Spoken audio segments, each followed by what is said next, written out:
Estamos de volta e olha só, você aí de casa já ouviu falar em superego? Sabe o quanto ele é importante para controlar nossos desejos e impulso? Esse será o nosso assunto aqui com o psicanalista, né, Bruno Zeni. Ele está aqui para tirar nossas dúvidas, falar sobre um assunto importante, que tem umas pessoas que têm um superego mesmo, né? Mas agora a gente vai entender. Boa tarde, tudo bem, Bruno? Boa tarde, Mauro. Obrigado por me receber aqui de novo. Não, com certeza. E os assuntos sempre importantes também. E eu queria que você começasse, então, explicando para a gente, Bruno, o que é esse superego? É importante ter isso? O que é? Bom, o superego é como se ele fosse um juiz interno nosso, né? Ele está sempre vigiando tudo que a gente está pensando, fazendo, e aí ele fica como se ele tivesse querendo sempre dizer para a gente o que a gente pode fazer, o que a gente não pode, e se a gente fez algo que ele acha que a gente não deveria fazer, então ele encontra uma forma de punir a gente, né? E outra coisa, mas Bruno, como que é a construção desse superego? Como que ele é construído ali para as pessoas entenderem? Seria aquele lá, o anjinho certo e o demoinho ali, ou não? Tem alguma coisa a ver com isso? É o que fala pode, não pode? É mais ou menos isso, né? Segundo Freud, segundo a psicanálise, a gente tem 3 instâncias dentro do nosso aparelho psíquico. Então a gente tem o id, o ego e o superego. Quando a gente nasce, a gente não tem o superego ainda, nem o ego, a gente só tem o id. O id são da onde vêm todos os nossos desejos, os nossos instintos, as nossas pulsões. Então, quando a gente nasce, a gente só tem isso, né? Instintos. E conforme a gente vai interagindo com as pessoas, a gente vai formando o nosso ego, que é responsável por fazer essa interação com a realidade externa, né? Com as pessoas, e a gente vai entendendo o que é eu, né, que eu sou um sujeito e que existem outros sujeitos à minha volta. Então, assim, a gente vai formando o nosso ego. E chega uma certa fase do nosso desenvolvimento, enquanto criança ainda, que a gente começa a internalizar aquilo que os nossos pais colocam como lei, como limite, como norma, né? E normas também da sociedade, né? Leis morais. E tudo isso a gente vai internalizando e formando o que é o nosso superego, né? E aí, então, se o nosso pai diz, por exemplo, que a gente não pode fazer uma coisa, né, ele está colocando um limite que a gente não pode fazer. E esse papel vai ser desenvolvido pelo superego mais tarde, mesmo depois de adulto. E se a gente faz algo e o nosso pai vem e pune a gente, então o superego também vai fazer isso, né, punindo a gente se a gente fez algo depois que o superego achou que a gente não deveria fazer. Mas, Bruno, então, de repente, é por isso que o superego ele varia de acordo com a cultura que a pessoa foi criada, né? E também de pessoa para pessoa ele muda? Ele muda. Varia, sim, de acordo com a cultura, justamente porque talvez as regras morais daquela sociedade são diferentes, né?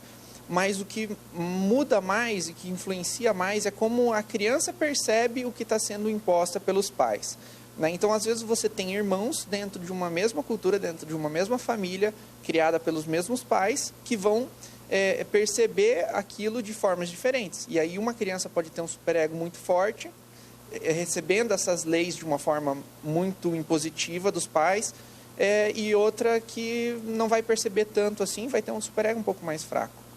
Então, assim, Bruno, nós podemos até reforçar que esse superego, né, ele tem grande influência na educação dos pais. Sim, né, a educação que os pais vão dar para os filhos tem uma influência de como vai ser o superego. Então, se os pais têm uma educação mais rígida, a criança tende a ter um superego mais forte. Mas isso não é regra, né? Vai depender muito mais de como a criança percebe aquilo do que realmente de como os pais criam os filhos, né? A educação que eles vão dar para os filhos. Mas sim, tem uma influência. Outra coisa, Bruno, o superego, ele pode então controlar, de repente, os impulsos e os desejos da pessoa? Sim, ele assim, não é exatamente ele que faz isso, essa função é do ego. Porém, é com a influência do superego que o ego vai fazer isso, né? Então, os desejos e impulsos, eles vão vir lá do nosso id. E aí, por exemplo, vou te dar um exemplo. Você chega num restaurante e você olha para o lado e tem uma pessoa sentada numa mesa comendo uma comida que você gosta muito, comendo uma lagosta. E aí vem lá um desejo do seu id de que você quer comer aquela lagosta. E vem um impulso de que pelo seu impulso, se você for seguir o impulso do id, você dá um empurrão naquela pessoa, derruba ela no chão, senta ali e come a lagosta. Mas o seu superego vai dizer que isso é errado, você não pode fazer isso. Não posso tomar né? dela. Isso vai contra as leis e normas morais, né?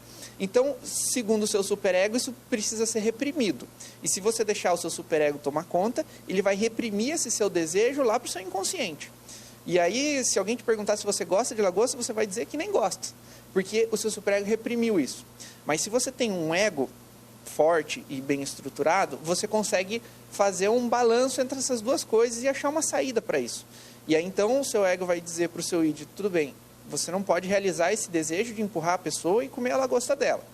Mas o superego também não precisa reprimir esse desejo. Eu consigo encontrar uma saída. Eu posso sentar numa outra mesa e pedir para o garçom me trazer uma lagosta. E isso é o que a gente chama em psicanálise de sublimação. Você achou uma saída para realizar aquele desejo que seja aceito pelo seu superego. Bruno, isso pode explicar também um pouquinho algumas situações assim que sentimos de repente culpa ou até angústia?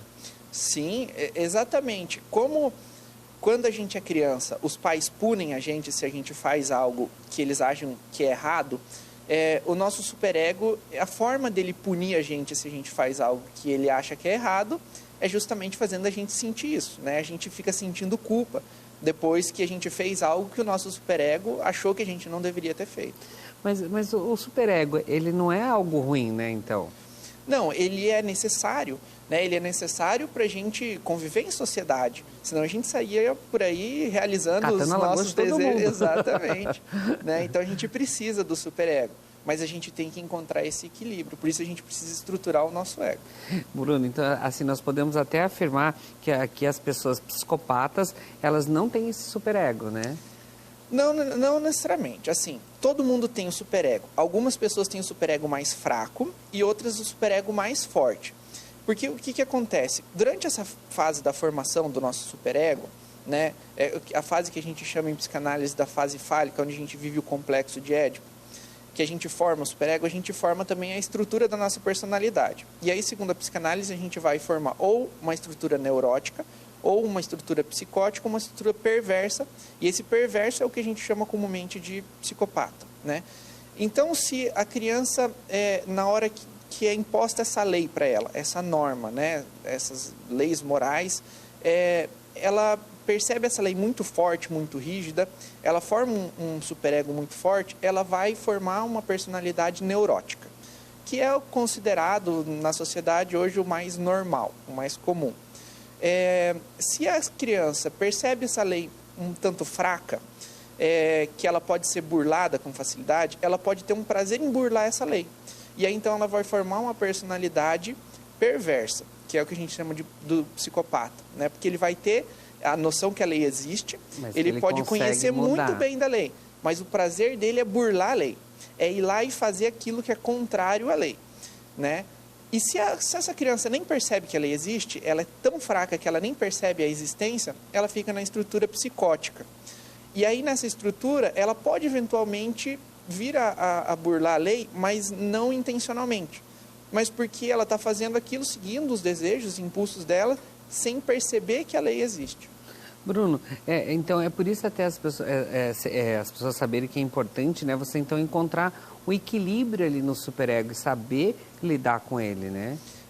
Exatamente. Você saber quando você vai poder ceder a um desejo do seu id e quando você vai ter que respeitar a lei do seu superego. Porque senão o seu superego vai agir muito forte para reprimir algo, e aí você reprime algo no seu inconsciente, um desejo, e esse desejo ele não vai ficar lá quietinho, ele vai querer sair de alguma forma, e aí ele tende a sair em forma de sintoma, e aí a gente adoece.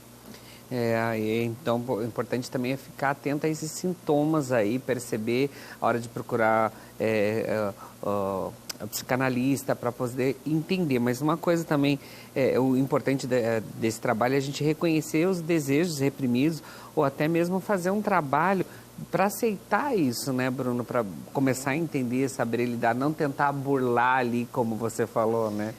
Isso é justamente o processo de análise, né? Quando você vai para a terapia e faz um processo de análise, a psicanálise ela vai investigar o que está no seu inconsciente. Então, ele vai investigar justamente esses desejos que foram reprimidos pelo seu superego no seu inconsciente e que eles estão causando sintomas e fazendo você adoecer. Quando você reconhece isso, isso traz do seu inconsciente para o seu consciente e você aceita esses desejos que foram reprimidos, você consegue achar uma outra saída para eles, né? Como a gente deu o exemplo lá do restaurante, né? Você sentar na mesa e pedir o mesmo prato é uma saída que você encontrou para não realizar diretamente aquele desejo e nem deixar que aquele desejo seja reprimido, né? E você conseguiu sublimar isso. Então, quando você consegue retirar aquilo do seu inconsciente, aquele desejo que tinha sido reprimido, aceitar ele, os sintomas desaparecem. E quais seriam os sintomas que a pessoa está percebendo que ela tem que procurar ajuda, que ela não está sabendo lidar com esse superego? Qual que é o momento ali que ela percebe, Bruno? Ou não tem como perceber? É quando ela está sofrendo, né? Quando ela está angustiada, quando ela começa a perceber sintomas de quaisquer tipos, né? Então, sintomas de ansiedade, de depressão, sintomas às vezes de doenças realmente no corpo físico, né? Então, alergias que ela vai em médicos, vai em dermatologista, faz um monte de tratamento e aquilo não tem cura e ela fala, mas de onde isso está vindo? Isso pode ter sido uma doença psicossomática, né? Ou seja, foi causada pela mente e apareceu no corpo, né? É um sintoma. E aí, quando você descobre o que está causando isso, né? O que é que está lá reprimido no seu inconsciente que está fazendo surgir esse sintoma, o sintoma vai desaparecer. Tá vendo? Então é muito importante, né? Você estar ciente do que você está fazendo, como você está fazendo e perceber essas coisas que o Bruno falou pra gente. Mas de repente você ficou em dúvida, quer saber mais sobre esse assunto, quer mandar perguntas, vou deixar o Insta aqui também do Bruno, você pode mandar para ele. Se vocês querem que ele venha falar sobre outros assuntos da psicanálise aqui dentro do programa também, pode mandar sugestões lá pra gente, que o Bruno volta aqui. Porque, como eu falei, se a gente deixar, a gente fica a tarde toda falando desse assunto, porque é muito interessante. Como ele falou dos sintomas das doenças ali, a gente já ia puxar um fiozinho aqui e ia pra longe, né? Mas isso aí é importante ficar atento a esses sintomas, né, Bruno? Com certeza. Muito obrigado, gratidão por vir aqui nessa tarde e venha mais vezes. Com certeza. Tá bom?